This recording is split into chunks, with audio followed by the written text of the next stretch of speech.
Hello, everyone. I'm Jerry Willis. No more taxpayer green going to doomed green companies. Sounds too good to be true, especially since the Energy Department has doled out almost $35 billion in loans, loan guarantees, and commitments. But that's what Republican Congressman Cliff Stearns from Florida is proposing in his No More Solyndras Act. The congressman joins me now. Welcome back to the show. So what do you hope this legislation will do, Congressman? Well, three things. Of course, you just mentioned we want to make sure there's no more Solyndras by stopping the loan guarantee program that the Department of Energy is administering. The second thing is we'd like to make sure the Department of Treasury, who issues a check to the Department of Energy for any kind of projects like that, that there's an analysis done, there's an understanding, there's economic viability before the check is given.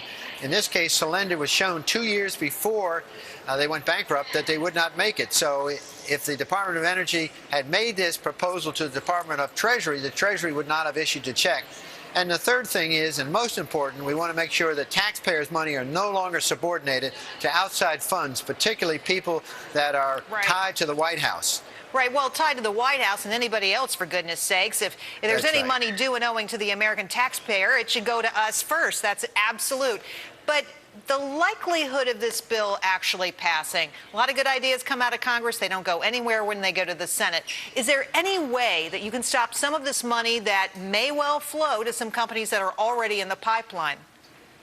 I think so. You know, the Abounds company that went bankrupt, they were supposed to get $400 million, Jerry. But I talked about Abounds and the problems they had, and I alerted the Department of Energy, and they did not give them the full $400 million. They gave them about $65 million before they went bankrupt. So as it turns out, I probably saved $320 million just by being vocal on this. Well, so that's the way to do it. But there's also two other companies, Solo Power and 1366 Technologies. Now, these are also in the same program that Solyndra was in, and they are looking to get some of this federal loan guarantees. Are you going to stop them too, or are they too far along to quash? Well, I think some of them have already got a lot of the money, but I'm again voicing concerns of the Department of Energy. They should not continue to give any more money out. And in fact, during the appropriations process, we can put that language in. All right. Can you convert any Democrats to your point of view here? Well, we've got a few, but for the most part, as you saw on the vote today on Obamacare, we had 5 Democrats supported us in the total repeal. Let's talk about wind power for a second, because there's an important tax credit that's about to expire. You oppose extending it. Why? Well, I think tax credits in the main for some of these wind powers is questionable. So I think we should look at these programs more carefully and be careful of just giving out all these tax credits. You prefer actually R&D, sponsoring R&D, correct? Do. That's correct. I've said that the universities and the research and development is where we should find the innovative process and not be having government deciding winners and losers. Well, you know, it's interesting because there's a big project called Cape Wind up in the Northeast here that has gotten a lot of controversy. You oppose it. You have some strange bedfellows there. The Kennedys have opposed it, too.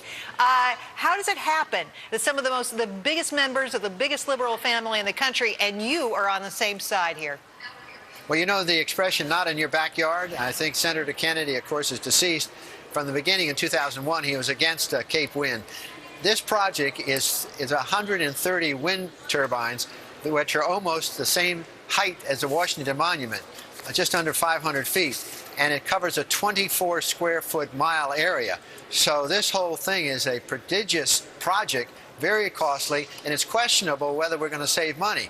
And the bottom line is the FAA thinks there's reasons to stop this project because of security, safety issues, as well as, and in fact, it would impact our radar for incoming aircraft.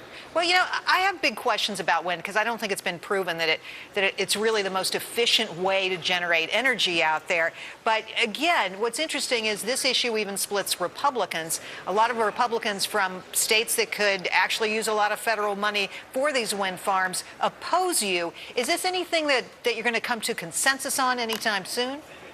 Well, I think you can come to a consensus of 24 square miles of projects that include 130 wind turbines. You know, I think they think that it's going to be economically viable, but I think the taxpayers in the state of Massachusetts and Cape Cod and Nantucket are just going to see their utility bills explode. Well, that's always a possibility, and it seems like it's happening, even though it shouldn't be right now. Cliff Stearns, thanks for coming on tonight. Really appreciate your time. Thank you, Jerry.